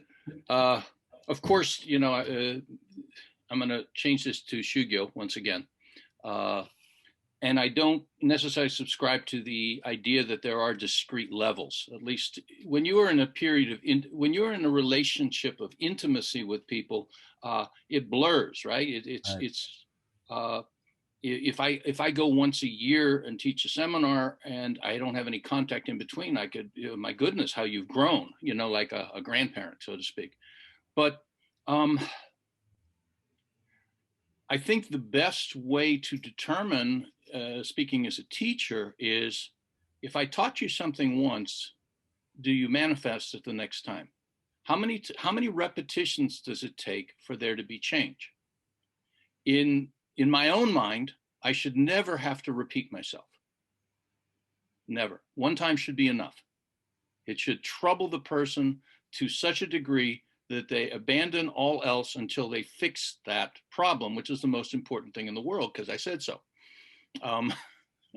So there is that level, like how much are people paying attention? And I just do, because I think the question that Dean asked got a little bit truncated. I do want to mention one point, I'm sorry, Thorsten. About what again was the question? It's okay, about Thorsten's question. What was he referring to? When he's talking about senpai-kohai relationship. Got it. Yeah. Because it's germane to this. if a teacher, in Shugyo, if a teacher says something once, the senpai should pay attention that, oh, that's important to the teacher. And from that point forward, the teacher shouldn't be forced to repeat herself or himself. It should be up to the senpai to remind those people not paying attention. Whatever the senpai can take responsibility for, the teacher shouldn't have to reiterate, because that takes time away from the teacher advancing the knowledge, right? And so back to Thorsten's question about effective senpai-kohai relationship, there could be whole sessions where the teacher is silent because the senpai are taking care of, so I say, shoring up what hasn't been paid attention to yet, right? But so anyway, in terms of practice, it's, and Shugyo is, people evidence if they've been paying attention and progressing by how much they actually pay attention to any critique that they get from their teacher. Great. Paul, you want to say something? Just quick. Sure. Something I think you can apply to it too, and it's something I often use in my Koryu training, but also in my Koryu teaching and also my Aikido teaching, is the idea is if I don't call on people, right, that means they're not ready. If I call on somebody to come up and demonstrate with me, that means they know what's the kata. If I tell them to go teach somebody else, that means they're better. And then if I say, come, do this with me off to the side, right, that means they're at a different level again. So it really comes down to the instructor kind of letting you know where you are in that position. Mm. Yeah, that's great. I'll just make a comment here about, and I'm going to stick with the Shu-Ha-Ri model. With Shu, the way you tell is if the forms hold up under pressure. So there's a pressure testing of the forms. If they hold up, then that's solid. At the Ri stage, it's like when the forms are held, or when the forms are stabilized, then the principles can begin to manifest or express themselves through the forms. When the expression of the principles through the forms can hold up under pressure, then you know they're at the Ha stage. If not, they got to go back to Shu. And for Ri, it's like when the forms when the forms and principles are internalized to the extent that they just become natural, spontaneous expressions of whatever's arising, in the interaction, and that would be, for me, Ri. And if they're not spontaneous, then you got to go back to Ha or back to Shu. It's kind of snakes and ladders kind of thing. So that's my very gross general orienting generalization. Cool. Next question is from Frank Schubert from Germany. Our technology-driven world has its focus to make things easier, quicker, and cheaper, not only in financial context. This is in contrast to the lifelong learning process as we know it in training of martial arts. How do you communicate to your students that Shu-Ha-Ri cannot be downloaded as an app and works automatically? Frank Schubert. So forget the app thing. It's how can we communicate to the modern mind that, hey, there's something, it's kind of the old baby being thrown out with the bathwater. George, did you have your hand up? Yeah. You don't have to communicate this, overtly. I don't have to say that to my students. When they walk through the door and they get on the mat, ostensibly they've come in for some reason and they start training. And then, I'm up there demonstrating things and they see my senior students, the people with more experience, and they're modeling things. And any idea that this was going to be easier, downloadable, there were shortcuts or anything else gets disabused really quickly just in training. I don't have to say anything about it. And the people who thought it was going to be that leave. They go away, and that's fine. I don't lose any sleep over it. And the people who look at it and go, wow, that's really cool, and stay, they get taught. It's a self-policing system. I don't think you have to make it, talk about it to people. Great. Anybody else want to look at this one? So I do, just a second, Toby. I want to let everybody, we have one more question actually. And now it's time for the audience. Anybody who's here, if you do have a question raise your hand. We're going to bring that in. And for example, Anna Seaborn is writing, like, you know, she showed up to each one of these sessions, and she writes a lot of really great stuff in the comments. So Anna, if you want to jump in, you have any questions, please do. You got to raise your hand electronically, and then we will bring you in. So Toby, yes. Yeah, I think at least in Shindo Yoshin, this is one of the reasons we do an interview with a student before I even let them on the mat, is I try to get a feel for how they think. And I think a lot of people commoditize martial arts now. And so it's treated like a commodity. So I pay you money, I get something. And so first thing I do is explain to people that's just not happening in Koryu. You are allowed to step through my door. And if you have any delusions about thinking that paying money every month is going to buy you something, or that you can just waltz through this thing and automatically learn something because you can figure out a way to make it quicker or easier. It's not going to happen. I had a guy that was a PhD actually sent me an introduction letter, and he told me how smart he was and told me in no time he was going to be the smartest student and the best student in the dojo because he had a PhD. I sent his rejection letter the same day. There's no way I want that guy in my dojo, right? Because he's going to violate everything. So we have an interview first, and then it's like George said, if somebody chafes at the model, they leave. The dojo doesn't adjust to them, they adjust to the dojo, and that's the end of it. You know, one last point. Let's see if I'm unmuted. Yeah. You're good, you're good. And it actually, let me loop back for a second to something you were questioning about moral teaching at the very beginning. Mm-hmm. The United States Army in their own research found that explicitly teaching morals, how to be a good ethical soldier, had absolutely no effect whatsoever on behavior. They evolved a model called stealth learning, and stealth learning was the embodiment of morals by the instructors. Simple as that. That the leaders embodied moral actions every day, and people were taught the rules of engagement. This influenced people to embrace morality. So similarly, in the question that Frank just asked, the best communication that this is a lifelong learning process is if the students don't see the teacher still improving despite advanced years. If the student is not startled that today George is doing something that they've never seen him do before. Right, and they've been with him 20 years, and he pulled this thing out.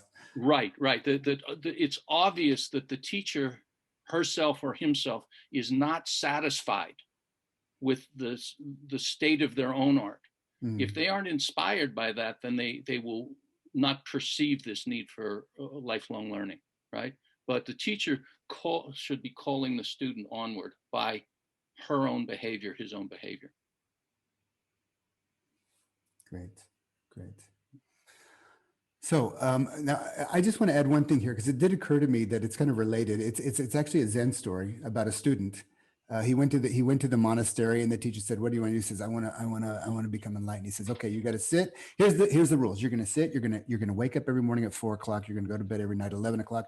You're going to clean. You're going to sit all year round, and that's it. And you're not going to talk." So he did. The whole year he went through hell, and the whole time he's thinking, "Oh my God, I'm suffering. My knees, my back, it's cold, it's hot, mosquitoes, et cetera, et cetera, et cetera." At the end of the year, he gets his one interview with the teacher, and the teacher says, "So how's your year been?" He says, "It's been terrible. My knees hurt, the mosquitoes, it's cold in the winter, it's hot." He complain. So the teacher said, "Okay, go back and practice." So this guy's like, "What?" Now he's got another year, and he goes through the same thing, and he can't handle it, but he's going through it. Has an interview the second year. The teacher says, how was your second year? He says, "It was horrible. My knees, my back, etc. Blah, blah, blah." So the teacher said, "Okay, go back to practice." He does one more year, and he decided, "To hell with this. I'm not going to do this." About halfway through, he said, I'm quitting. Forget this. It's crazy. But then he realized, wait, I've got an interview coming. I'm going to stick it out until I get my interview, and I'm going to give it to the teacher. So he goes through the whole year, and he goes into the interview, and he says to the teacher, "I'm leaving. This is the worst experience I ever had in my life." And the teacher said, "It's no surprise. You've done nothing but complain since you've been here." So that's the old school. Like you be quiet and you do your work, and you somehow, what do you say? You put the ego, you submit the ego to an austere training, and you'll develop. If you have the right mindset, you will develop it through it. So, well, we have one more question here from Peter Goldsberry. And George mentioned, Ellis mentioned Peter before. He's a high-ranking Aikido teacher. I believe was the president of the International Aikido Federation, if I'm not mistaken, for many years. And he's also an academic and living in Japan. He says, and this is a question to me, so I'll just give it a really short answer. He says, I followed the series with interest, and he spoke with Ellis last night, and he agrees with Ellis that basically I seem to regard Shu-Ha-Ri as a set of principles that are more or less independent of the cultural context in which they were recreated. And he asked me why. Now, since this series, I'm not so sure about that anymore. I know that what I'm talking about is kind of universal, but like I said, my answers are being questioned here, so that's good. The reason why is because if we go back to the old saying from Isai Chosanshi, the mark of a true master is that they can take from the dregs of the ancients and extract clear liquid. And I believe that that the clear liquid is a universal part, and the dregs of the ancients are the forms that we have been transmitted. So that's kind of the why to that.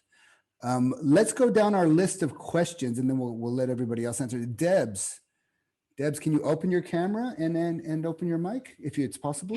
Yeah, my internet's a bit dodgy, so I might turn off my camera. So if you could make your question short and to the point, it'd be great.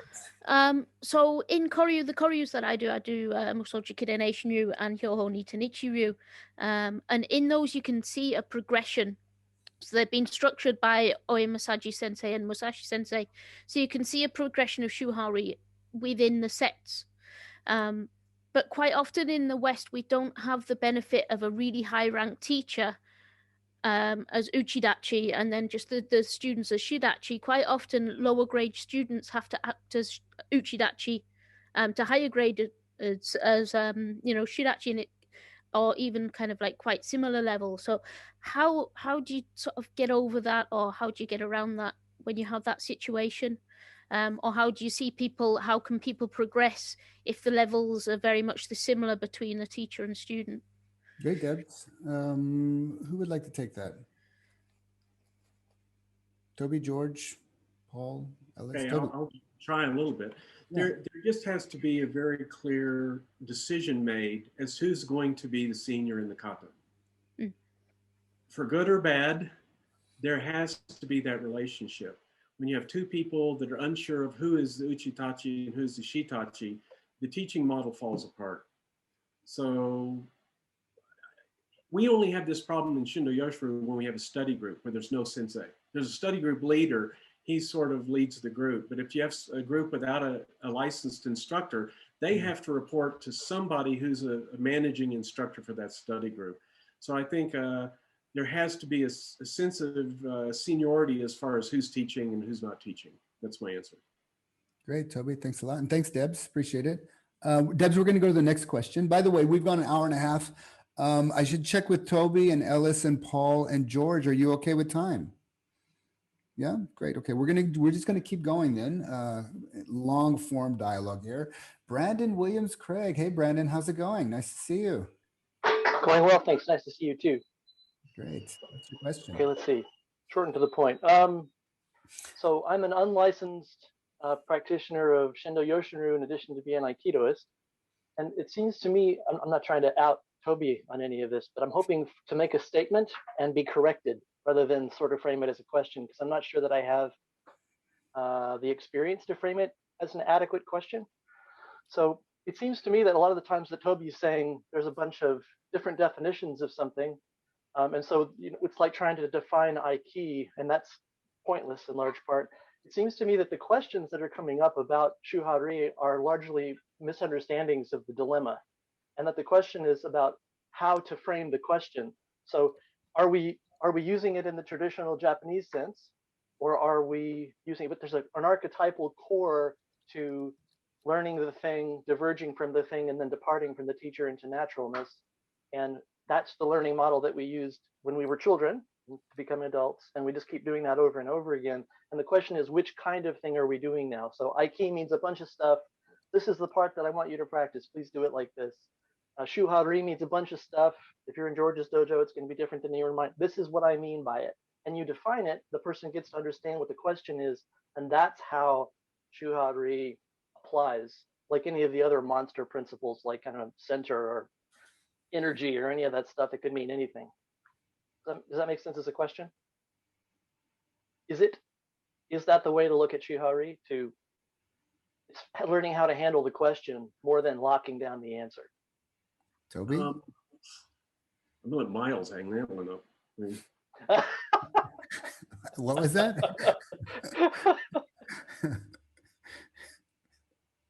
Well, I think you're onto something, but I'm not sure how to answer that question. That's my point. Are your students learning how to handle the question? Is that one of the values of Shu-Ha-Ri in the first place?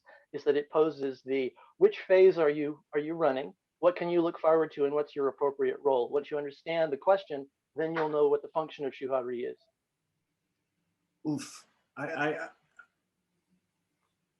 suppose. I mean, but so much of Shu-Ha-Ri is experiential. It's one of the things I hate is talking about it too much.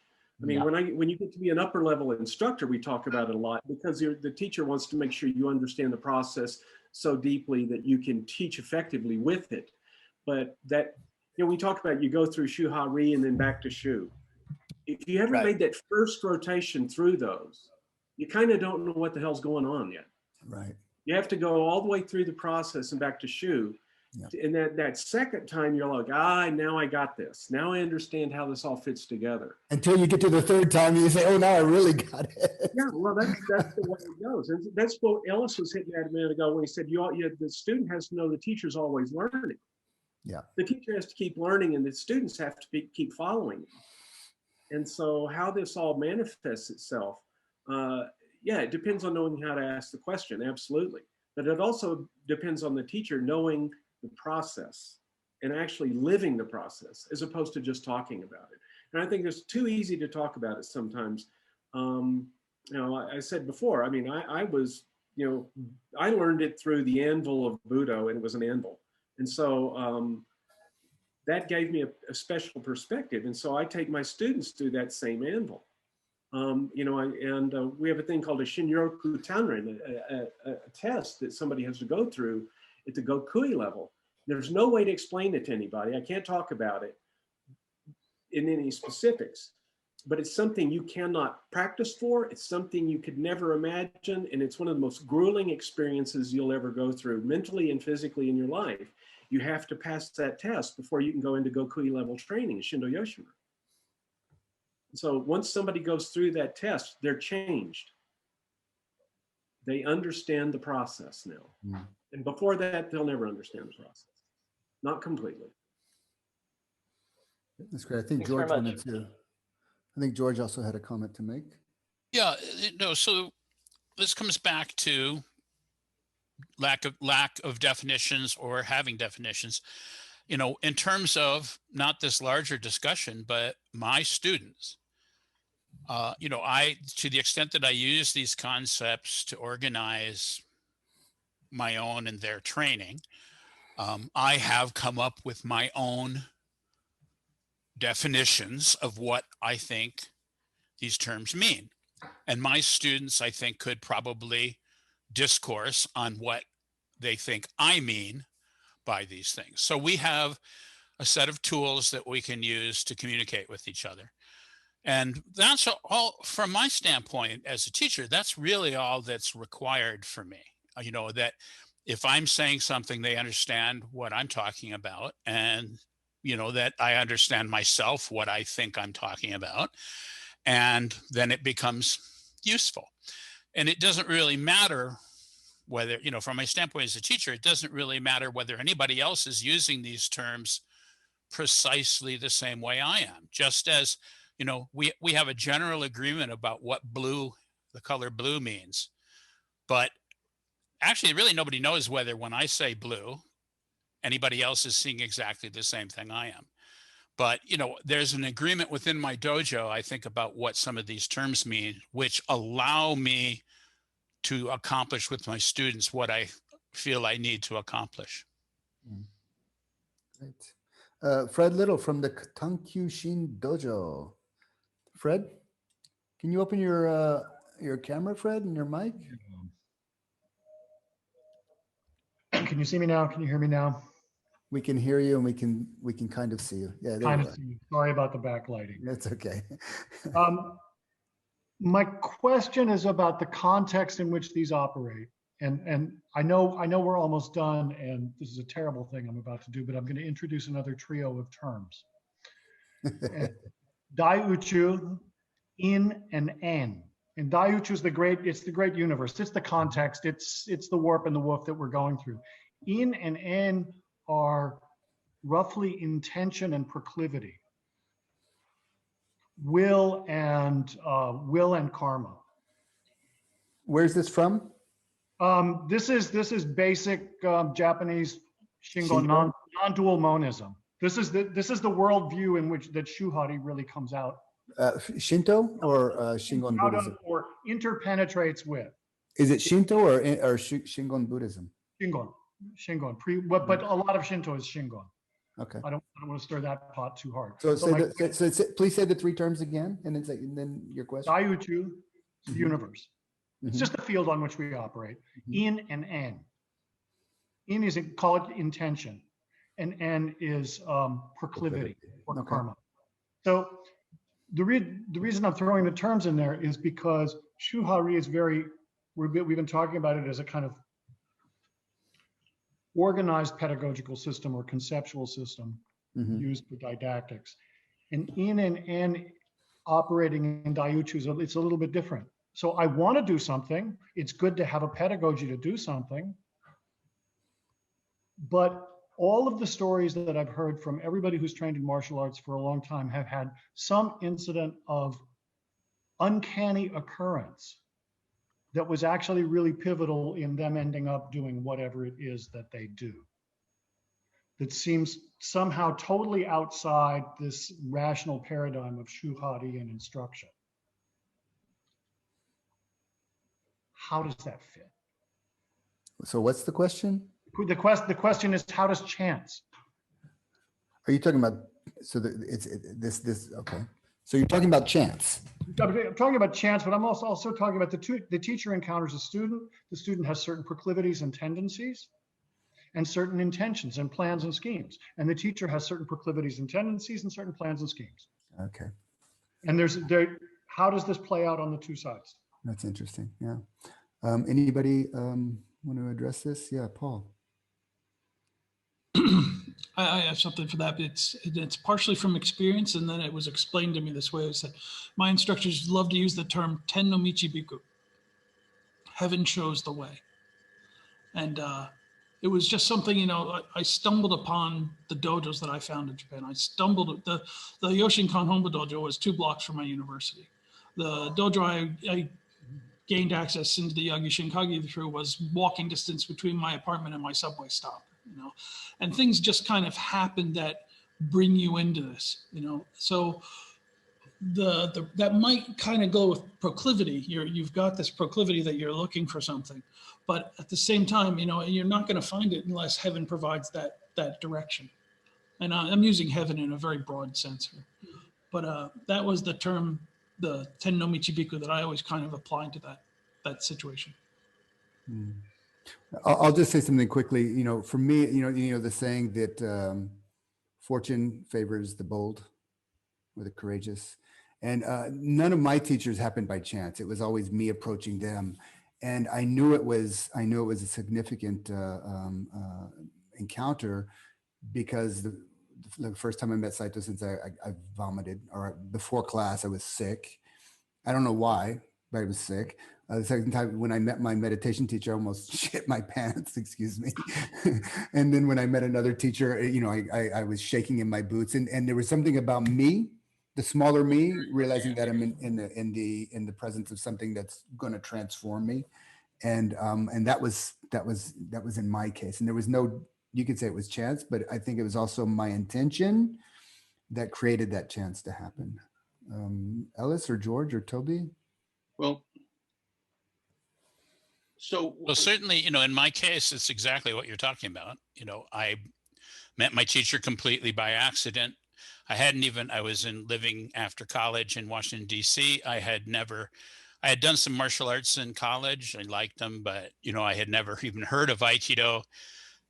Ran into somebody, had dinner with them. He told me, oh, there's this guy who moved here who's really amazing in this art that I'd never heard of.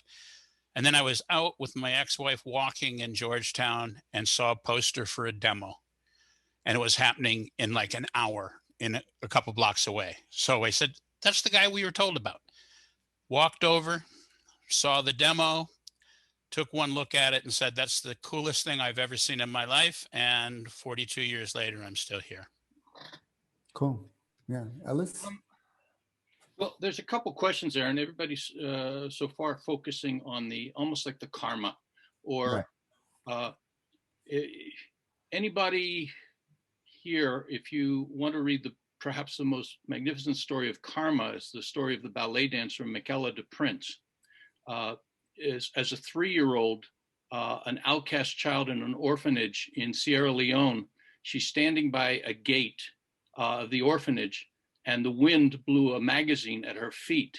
And the magazine was 20 years old, and it was a picture of a ballet dancer on the cover of the magazine. She had no idea what a ballet dancer was, but it was the first time she'd seen anybody smile in the longest time.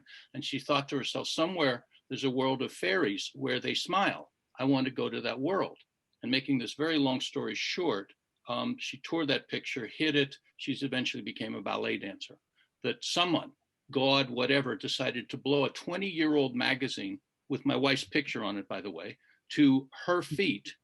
The one child perhaps in Sierra Leone who needed that picture at that moment, right? So we have that kind of karma. Her name, for anybody who wants it, it's Michaela de Prince. The book is Taking Flight, which is her life story. But there's another level that I think that Fred is talking about when he talks about universe, intention, and karma.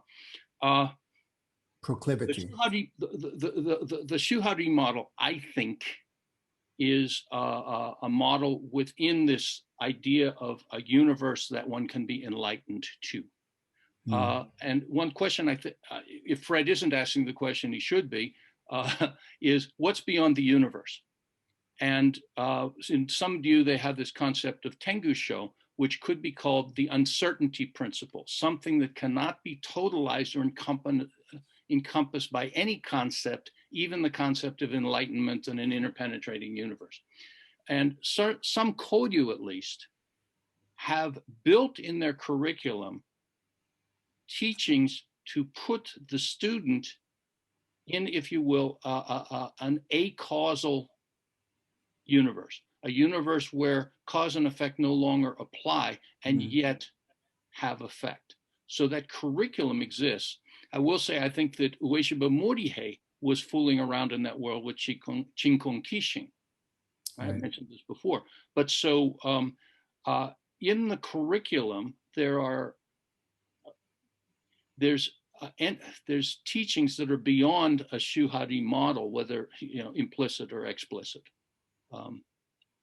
And I'm just going to poke you a little bit, by the way. Peter Goldsberry asked you why, and you didn't answer. Oh, I did. The why. I did say why. I gave that. I made the example. I gave the example of Isai Chosanji's quote from the mark of the dregs. Yeah. Master, okay. Yeah. And I'm not claiming to be a master, but I think that the dregs are the forms that are passed down to us, but they're empty unless we bring them to life in some way. And Gotcha. And that's why I feel that. And I admit it's an open question for me now. I still feel it, but it's an open question. So, Toby, did you want to comment on this before we go to Mark Franco's question? Sure. What Ellis is talking about is built right into Shindo Yoshin. In fact, we have on one of our Densho, we have what's called the Happo Shinden Nairiki no Gyo, which are the internal strength forms. And we have the Happo Shinden Misogi no Gyo. And listed on that is Chinkon Kishin. And I wish I could talk about it. You and I chatted just a little bit about the other night. I literally don't have vocabulary to explain that. I wish I could, but I can't. It's such an otherworldly experience to go through Shinkon and Kishin that I don't even know how to talk about it. I've tried to before, and maybe you and I can talk in the future a little bit about it, Miles. But it's exactly what Ellis is describing, though, in that it's beyond cause and effect. It's this very strange experience where you're not sure what's going on. You're not sure what's happening. You're not sure who's talking to you. Are you talking to yourself? Are you being possessed? I don't even know how to start, but these things are built into a lot of Koryu schools, and they're built into ours. And I think it's an important thing to at least know exists, although you may never experience it. So I think it's good for Ellis to bring that up. Yeah, and I also think that it's important that I think, Ellis, correct me if I'm wrong, but it's nothing, what you were pointing to is nothing that can be grasped with the conceptual mind. There's nothing I can do to whatever. I don't care how many books are written in the world, whatever. I can't really grasp it with a conceptual mind. I can't even imagine what it would be, but it is directly experiential under the right conditions. Yeah. Right. Mark Franco. Mark, where are you joining us from, and what is your question? If you can open your camera. Sorry about that. Hold on one second. Yeah, it is. Hi, I'm from Los Angeles. How are you doing? All right. And I study with Toby Threadgill. And the question I have is, in the process of Shu-Ha-Ri, is this something that's a little bit more of a natural progression through the student, or just sometimes where the teacher has to push a student through it? And then in concept, when we're talking about the Ri stage, where you're actually leaving, in a sense, you're getting more free form, is there a fear that's maybe felt by students where the instructor has to actually push them so that they can break away from the form, because that separation is almost like leaving home in a sense? You know what I mean? Awesome question. Yeah, great, Mark. To the esteemed panel, I have a little story to tell, but you guys, anybody here want to address that? Does the teacher need to kick the student out of the nest or out of the stage, or? I don't think that's possible. Let me explain what I mean by that. I think the student arrives at Ri. Now, maybe the teacher can encourage the student to arrive at that place in certain ways, but a lot of people will train their whole lives and they'll never get to Ri. They'll never do, at least not in the Shindo Yoshin model. They'll never get there. And yeah, maybe we should just take a moment and recognize that it's rare. It's rare. It is rare in the martial arts world. Doesn't mean that the person can't be a fantastic instructor. Totally. You can be a fantastic instructor that never gets above the high level of Ha, but you can take your students right to that edge, and they can then realize Ri. I think the idea that everybody can get there is, in a way, a lie. It's something that you just arrive at. So if a teacher thinks he can push his student or kick his student out the door and he's going to all of a sudden get Ri, it's nonsense. Yeah. It's a simplistic way of looking at it. Yeah.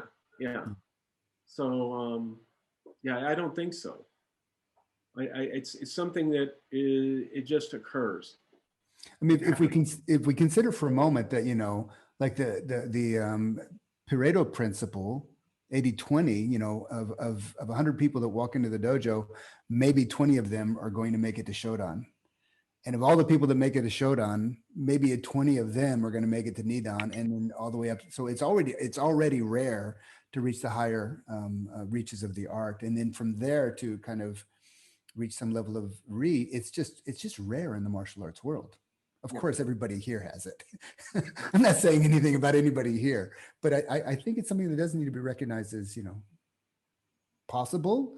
Thank God that we have that understanding, just like awakening or enlightenment, but it is rare. Ellis? Well, the only thing I would say would be, I don't know about pushing somebody out the door, but pushing, and then somebody may arrive at a place that they're ready to walk out on their own, or I give up on them, one of the two.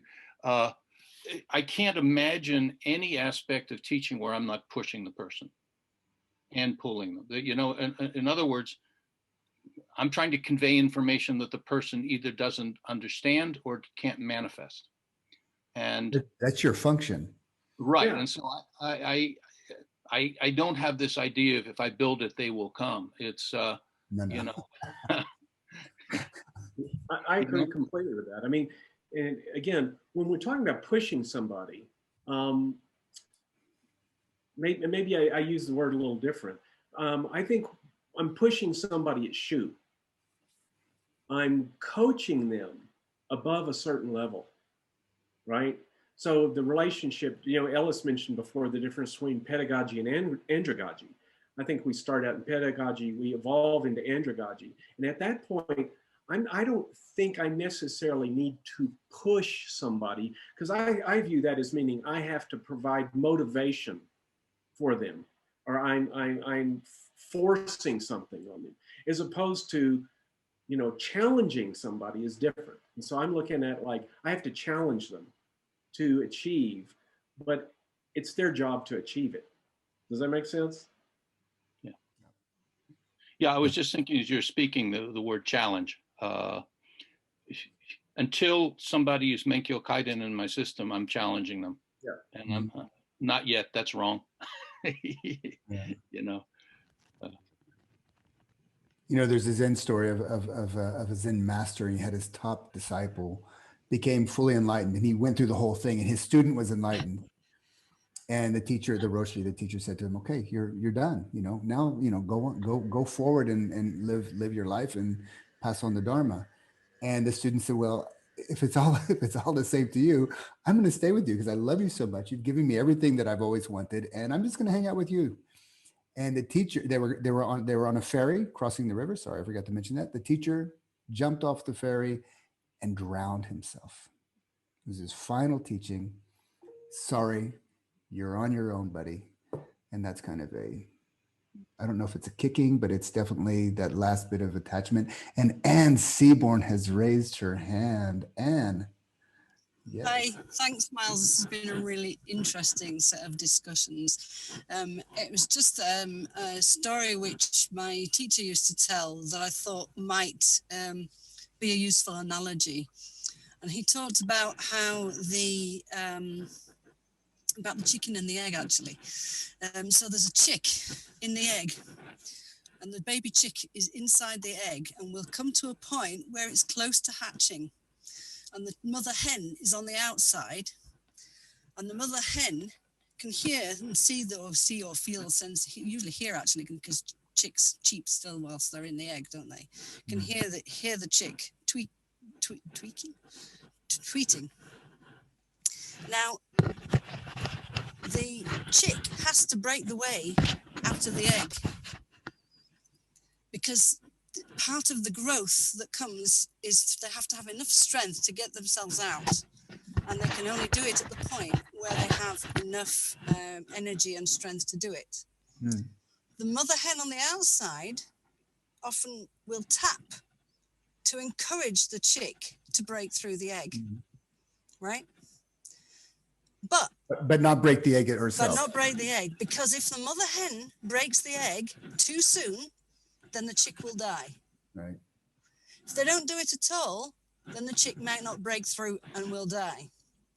So the art, really, of working with students, I think, is knowing when to tap and when not to tap. Yeah, wonderful. So I just wanted to share that. And another observation, really, overall about the whole idea of Shu-Ha-Ri. Again, it's been fascinating hearing other Koryu folks talk and try to explain things to. And can you just tell us your background? Because you've had a lot of wonderful comments here. I've been seeing them. So I did modern style of jiu-jitsu in the UK for about 10 years. I went out to Japan. I did Shorinji Kempo originally for about the first 6 months. Well, I carried it on for about 5 years, but then I found a Koryu dojo. So I trained in Takinouchi Bichu Den for 12 years, and then came back to the UK, and I've been back about 12 years. Wow. So I run a dojo in West Yorkshire. Oh, wonderful. Yeah, sorry to cut you off from your point, but yeah, thanks for the background. Yeah, so it's fascinating to see Koryu folks trying to explain to non-Koryu folks Koryu concepts. That makes sense. And there's been some interesting discussions going on in the chats as well. And I think the other thing I perhaps would leave you with is that Shu-Ha-Ri, like anything else, it exists as a concept, I suppose, in Takeuchi, but I'd never really thought about it until I started looking at it from an academic point of view. You know, it's something that you experience rather than teach or hear about in the dojo. So the best thing that I think I can do for my students is to teach them to observe. And if they can observe, if I can get them to move into that phase where they really, really observe, then they will notice Shu-Ha-Ri for themselves when it happens to them. So that's, yeah, So you're the mother hen pecking on the egg. I'm the mother hen pecking on the egg, yes. And thank you so much for joining us here. Okay, so we've come to 2 hours. So what we're going to do is we're going to wrap this baby up with a round of final words from each of the panelists. So George, would you like to begin? Well, I just wanted to thank everybody. You know, this has been a very interesting experience to try and take some concepts and see if there are places where we intersect and better understand where we don't intersect on them. So it's been really great, and everybody's questions were really excellent, and it's just been an enjoyable experience. So thank you. Yeah, thank you, George. Paul? Yeah, thank you very much, Mouse, for putting this all together and everybody participating. It's created a lot of buzz at my dojo and with my Aikido friends here in the United States. There's been a lot of conversations going on in the back, and yeah, it's just given me a lot to think about. Oh, great. Well, thank you. Thank you, Paul, for joining us. Ellis. Well, thanks, everybody. You know, I said to somebody that when Miles first broached the subject to me, if he had said, hey, I've got this teaching model of thesis, antithesis, synthesis, I'd be like, cool. Yeah, right. That was the end of it. And you know, I sort of regard what sort of happened is like a piece of sand in a grain of sand in an oyster's mantle that something really interesting has grown around it because you didn't choose a generic definition to describe things. So it's really been interesting, and it's sort of it really evokes a lot of interesting thought around teaching traditional Japanese arts outside of Japan and or inside Japan as well. So thank you. Yeah, thank you, Ellis. Toby? Yeah, I think I agree with Ellis. I think it's been interesting to watch how the conversation has evolved and this discussion has evolved over these, what now, six episodes or whatever.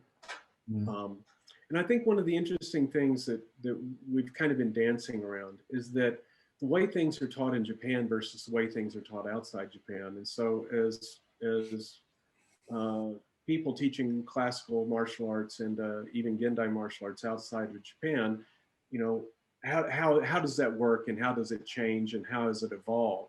One of the questions that sort of didn't get answered was the one from Dean in New Zealand, where he asked, you know, do the teachers have to change? Do they have to evolve the teaching or the manifestation of Shu-Ha-Ri as it moves through time? And my answer is that he sort of implies, did we make it easier on people to meet? Or do we adjust it? And I would say no, but what we do is we adjust, or we maybe we just change the model for the culture we're in a little bit. And this happened all through time in Japan. This happened in history in Japan anyway. I mean, the mindset of the average Japanese in the Sengoku era was very different from the mindset that they had in the Edo period. And the same thing happened during the Meiji Restoration in modern Japan, post-war Japan. So everything evolved in Japan. And I think what the challenge Takamura faced when he came to the United States was figuring out how to effectively teach Westerners, but maintain the Koryu model as close as possible to the way he was taught. So he had to walk a fine line there, and I think he's been pretty successful. So I don't teach differently. I just teach a different way, right? I adjust, but I can't say I've changed anything. It's like there's not more guidance. That's the word Dean used. He said, "Is there more guidance?" I'd say, no, there's not more guidance. There's just different guidance. Does that make sense? Totally. And so I think each one of us kind of has to find our own way on that. And given all the diversity in the way things are taught, even in the Koryu in Japan, I think everybody ultimately is doing that. They're just finding their own way and figuring out what's effective. And how far you push people, how much you peck on the egg, you know, how much you challenge people. That is all something that teachers have to pretty much figure out on their own. Well, first, thank you, Toby, for that. And I just want to say that, you know, doing this session together with you, again, who knew where this was going to go? But it's been a very rich and rewarding experience. And I'm also just want to recognize the fact that we can actually sit here and do this. Because, you know, probably during the Edo period, you wouldn't find this, you know, different stylists getting together and sharing. And not even so much in the modern period, but the fact that we can do that, I think, says something to, you know, the generosity of spirit and the context that we live in today. So George Ledyard Sensei, I want to thank you very much for joining. Paul Manigue Sensei, Ellis Amdur Sensei, Toby Threadgill Sensei, thank you all very much. I'm Miles Kessler, and all the participants, thank you for joining us. And I want to wish you all the best in your practice, and may your path of Shu-Ha-Ri, of thesis, antithesis, synthesis, the arc of development continue to lead you forward forever and always forward in your practice. Thank you very much, everybody. All the best.